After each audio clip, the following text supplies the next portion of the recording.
Glad you could join me. And today I have two special guests. I have David Waverly, formerly NASA employee, and as most of you know, Cindy Holland, also formerly NASA employee. And we're going to talk about, are there satellites? And if there are, what type of satellites? David's going to talk just a little bit about the South Pole because he was stationed there. So he's got a lot of cool information, facts about that. And we're going to talk about Cindy. Of course, she worked at Lockheed Martin, which an engineer told her what?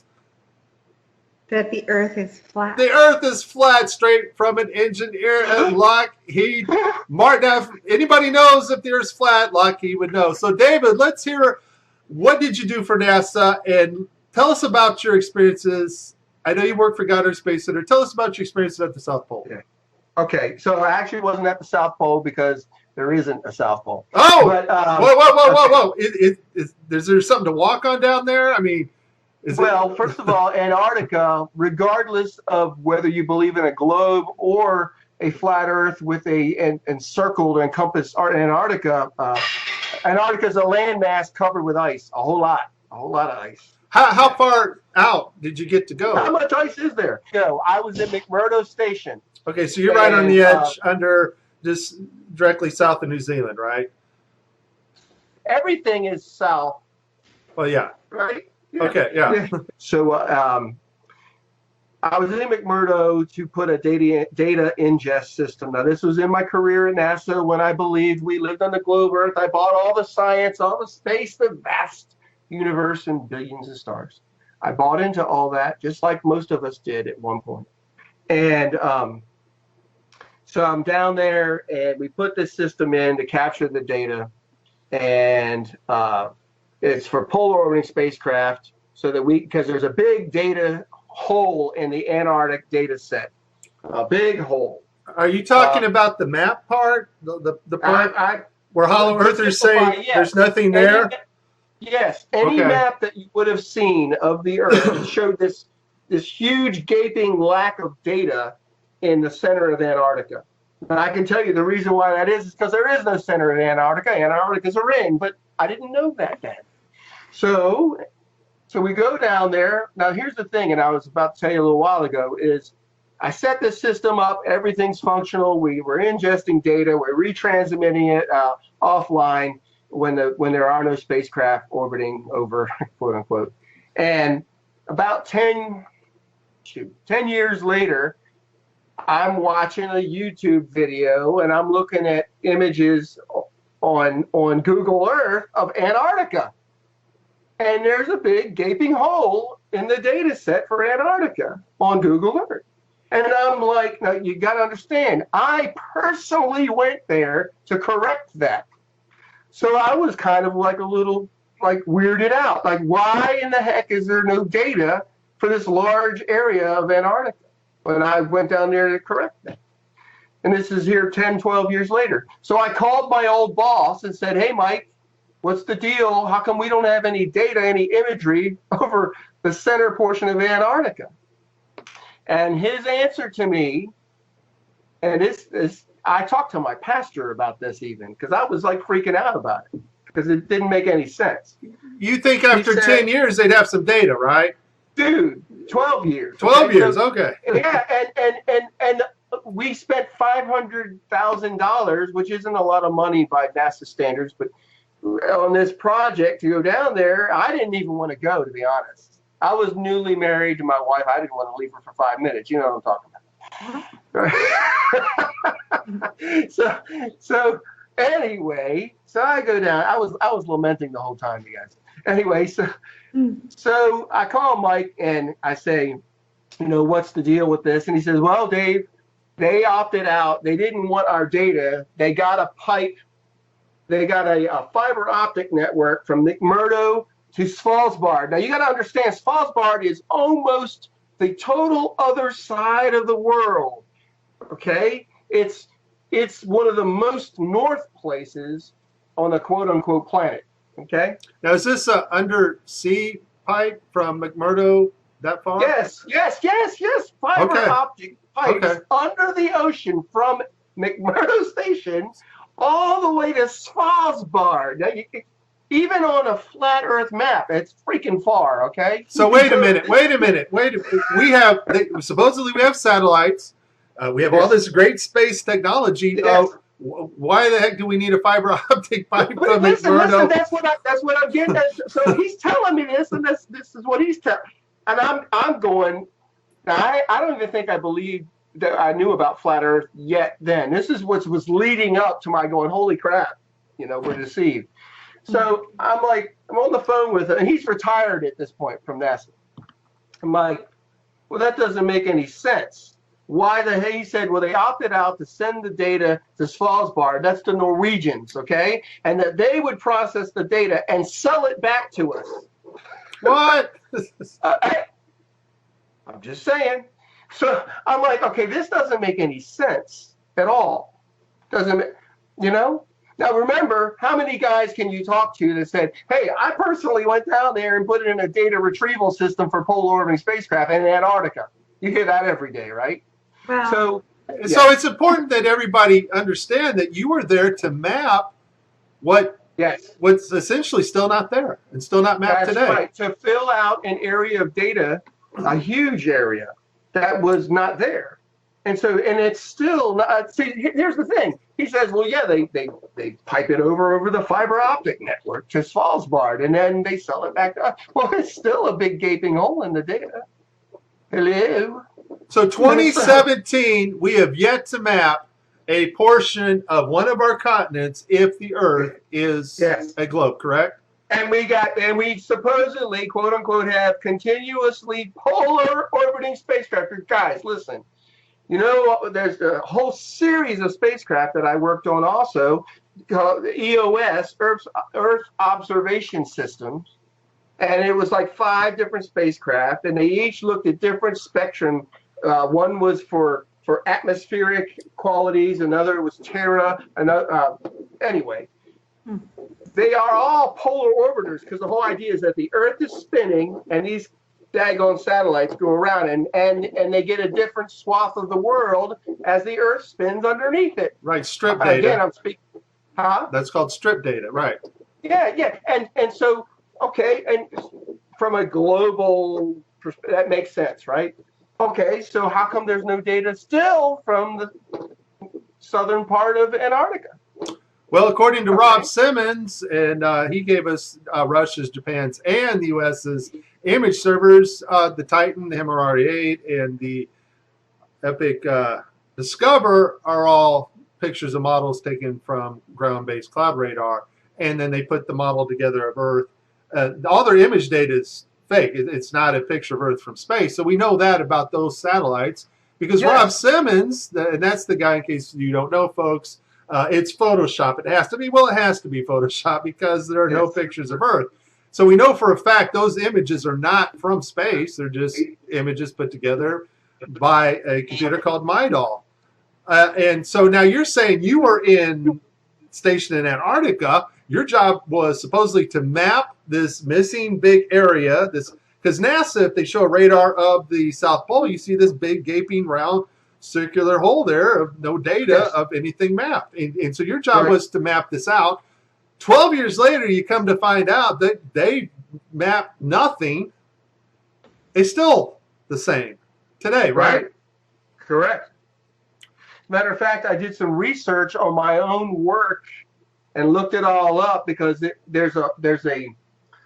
have what's called mission design reviews. Okay. And Cindy, you probably know about that, right? So I know. Yeah, we had that in our. Yeah. And so they would also look at proposals, whether a mission or a project was viable. And it's a lot of work leading up to before you're ever even able to execute any part of a project. And that's how they raise costs, and people have careers for 30 years on one spacecraft project. But anyway, I'm just saying. I looked it up, and I could find all this work. My boss had gone and campaigned with University of Wisconsin and all these guys, and there was all these project plans and proposals regarding this, so why they were going to spend the money, why we were going to go down there and do that. You could find it. It's out there because I looked it up. I wanted to see I wanted to see what led up to why I went there, you know?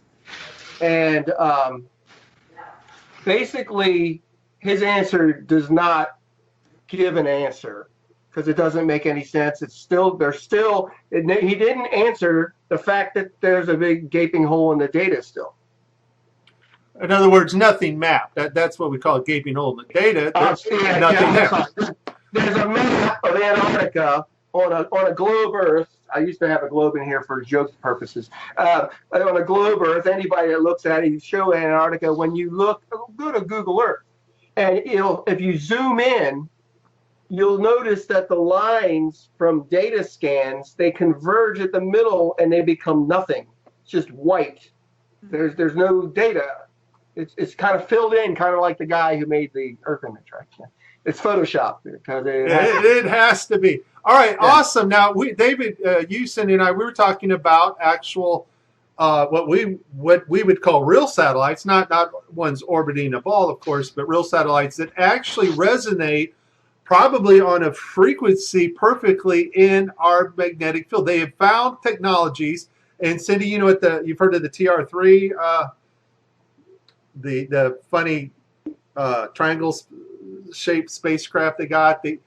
We have aircraft that actually can hover almost indefinitely in tune with our magnetic field. That's what I'm understanding. Cindy, you mentioned a project that you cannot talk about, of course, and we'll respect that. But they are, in most part, what are really satellites, correct? What can you tell us about this, Cindy?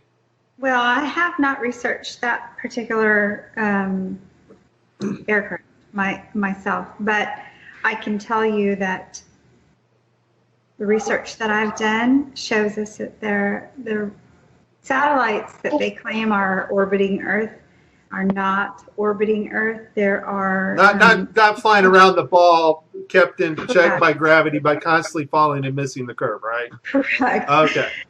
That are never seen in any photos, by the way. That's a crazy concept too, that you're spinning around a ball, constantly falling and missing it because you're going 17. Sci-fi movie. Yeah, that's science fiction. Want to create a sci-fi movie? It's a really good topic, but in reality, yes, they're building satellites because I have friends who work for these companies who build them. Yes, sir. There are people who build these and work on these programs, and that's not fake. What's fake is that they're being sent into orbit. That's the part that's fake, and so that's the part that we're researching. We're looking into these anomalies because we know that outer space is not factual. It's created. It's not. It's a sci-fi movie. It's not something that's able to be. You can't go there. Yeah. It's we just we can't get to the moon. So Cindy, let me ask you, Cindy, I've talked to NASA engineers and they claim, well, I work on satellites.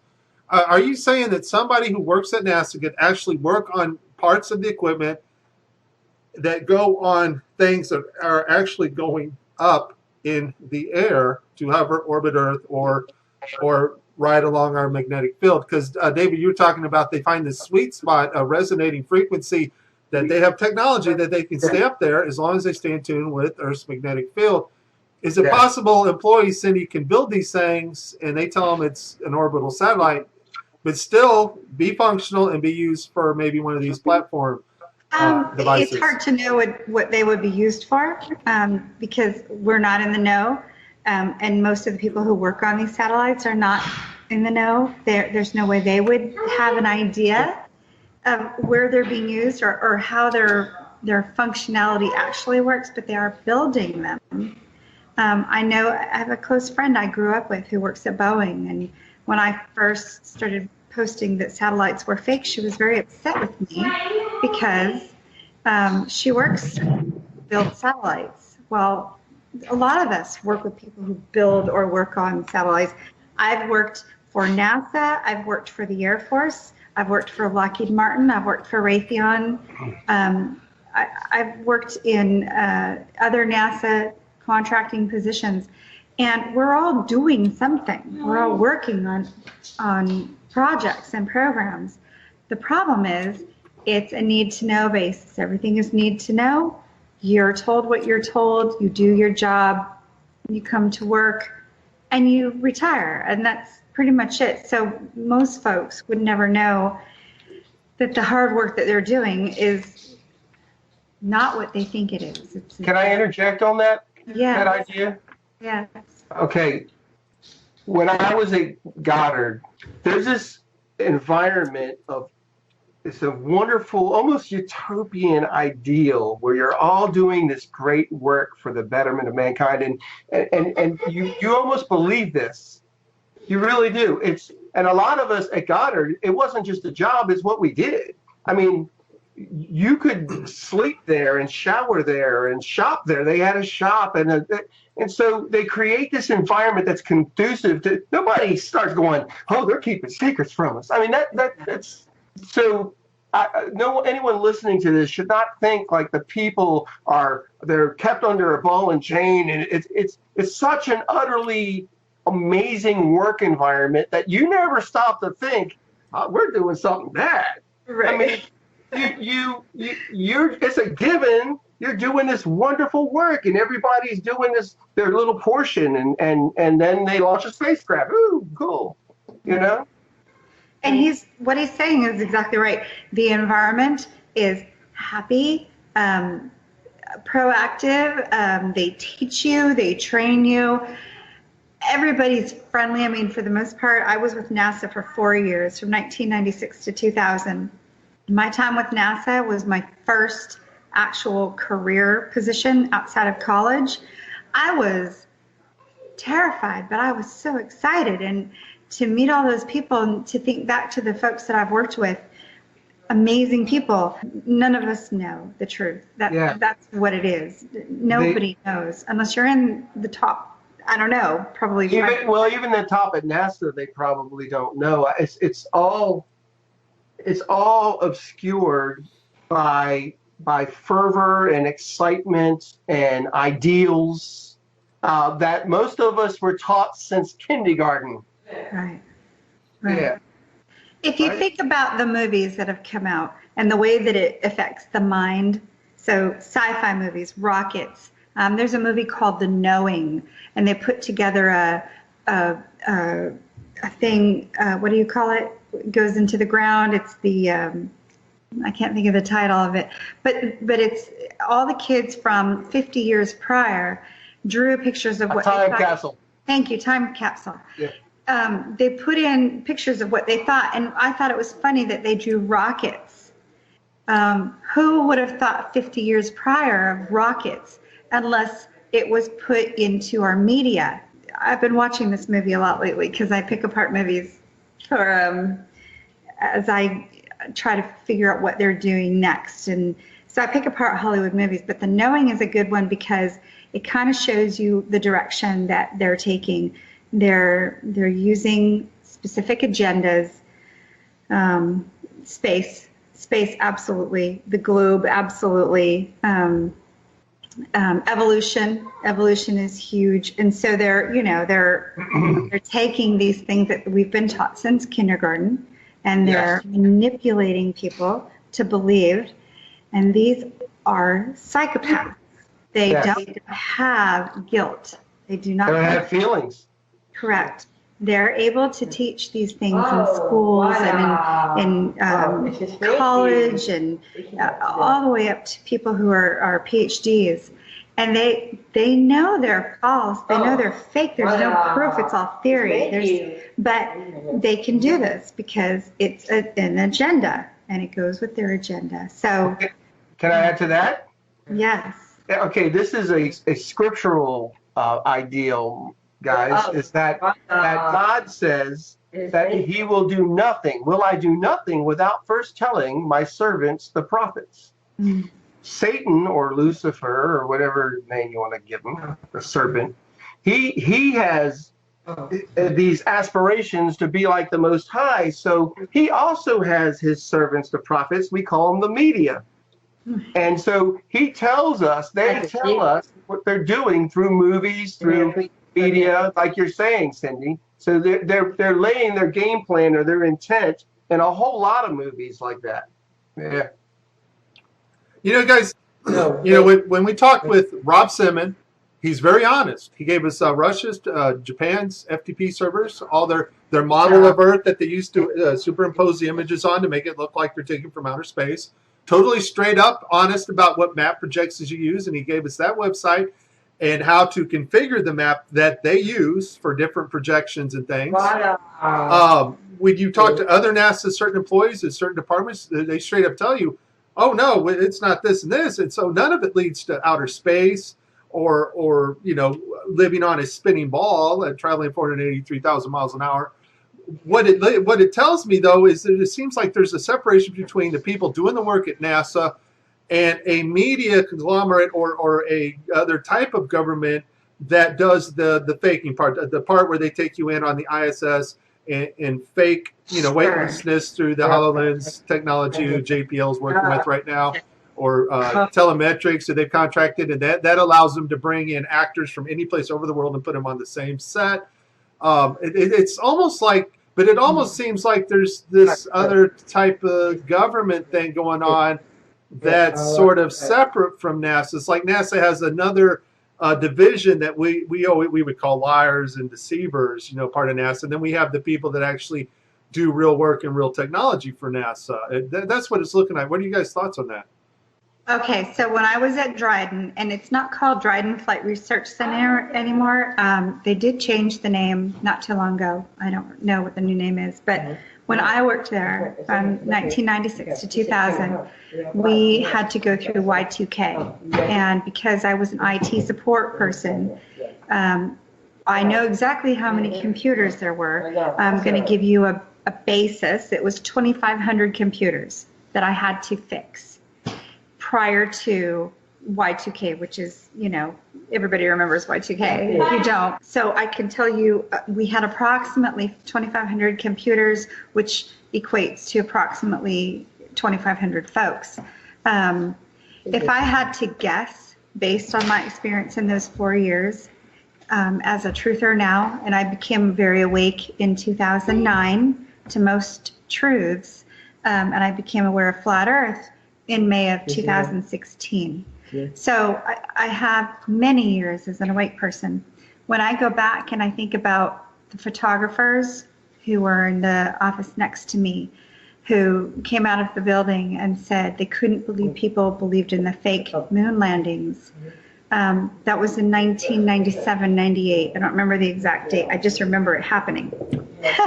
So wait. NASA employees that are in the know are going, I can't believe these people bought into that moon landing crap. Oh, guys. This is what I overheard, yes. You just reminded me of something I mentioned the other day to somebody who was like, a pastor friend of mine.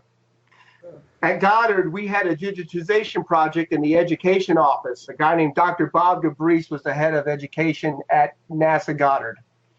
I did a lot of education outreach, but I was also technologically adept, so they would include me in these extra projects.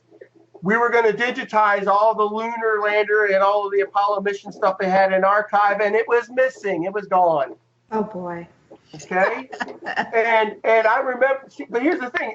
Then I still believed all the other garbage, so I was like, well, it didn't make any sense. Like, how would you lose? I guess the most historic moment in all of mankind. Why would you lose that? You lost all the telemetry data to the most important event ever, right? Yes, they got like freaking 10 sound bites from the lunar mission, I'll tell you, I was the retrospect administrator. Retrospect is a system that we used to back up computers for the whole facility. So this is dating myself, obviously. Now, if I'm understanding my role right as the backup administrator for Dryden Flight Research Center, everything was backed up every night based on my job, what I did. I backed up computers, and it was a system. It did it automatically. Now, wait, Cindy. Are you backing up like super important data like the moon data? Or was the moon data not as important? And everything that was on they're personal freaking MP3s. So we can lose the moon data, but we're backing up everybody that swiped their key card for the last Right. 20 Yes, months, right? yes, Okay, I got exactly. just as long as I understand NASA's priorities. Gotcha. Yes, yeah. I'll never forget my first week at Goddard. I went into an engineer's office, like he's a freaking GS-15 or something, okay? That's like a $250,000 a year, okay? It's like 150 to 250 a year salary. I go into his office, one of his hard drives had crashed. I'm not making this up, guys. And I get called on a tech support call. I pull his drive and I run this data retrieval tool. And it's all organized pornography. It's all porn with categorized folders. That's terrible. But my point is that all that stuff is all saved. Right. Well, you got to back up the porn. Can't lose that, right? But we lost the moon data. Yeah. There's a lot of cancer at Edwards Air Force Base, where Dryden Flight Research Center is located. I don't think that's accidental. I don't believe that that's accidental. I believe that there's a reason why they allow so many. I don't know what it is. It's not just chemicals. There's so many things going on at the base, at Edwards Air Force Base, that environmentally are harmful to humans. I don't think that's accidental. I think that the smart people that they hire, they don't want them to remain smart, and they maybe don't even want them to stay in the know. We had an SR-71 pilot. Anyway, she was an SR-71 pilot, Marta Bonmeyer. She was flying SR-71s for her career, and she died in a small airplane accident in the mid-2000s. So you understand, I have a lot of questions about these so-called weird, strange deaths that happen, whether it's cancer, whether it's an airplane crash, whatever it is. I have a lot of questions. Marta Bonmeyer crashing a plane and dying after flying the SR-71? It's odd. Yeah, well, she's not the only one, though, Cindy. There's YouTube videos about a guy that worked in Antarctica, supposedly found out something. It seems like if you're a type of person that they can't trust, and you have information that need to know information only, it seems like some of these people are dying mysteriously or disappearing even, right?